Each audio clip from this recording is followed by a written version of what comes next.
Musa Moaz and the Forest's Secret.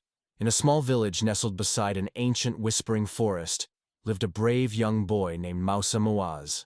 With his curly dark hair, bright determined eyes, and a heart full of courage, he was known throughout the village for his fearless spirit.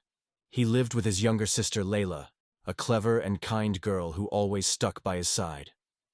One evening, as the sun dipped below the treetops, the villagers gathered around a crackling fire, speaking in hushed tones about strange noises coming from the forest.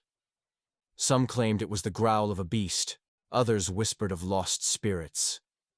The elders warned everyone to stay away, but Musa noticed how frightened Layla looked. She had always been curious about the woods but was too afraid to explore. "I'll find out what's in the forest," Musa declared, gripping his wooden staff. Layla tugged his sleeve. "What if it's dangerous?" she asked. Musa smiled.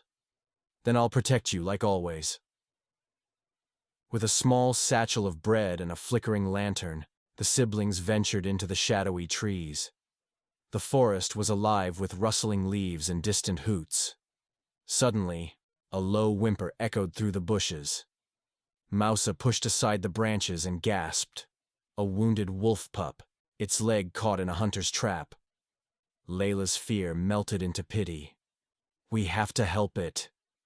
Musa nodded, carefully prying the trap open. The pup licked his hand gratefully. But before they could celebrate, a deep growl rumbled behind them. A massive mother wolf, her golden eyes glowing in the dark. Musa stood protectively in front of Layla, heart pounding. But instead of attacking, the wolf sniffed her pup, then bowed her head to Musa.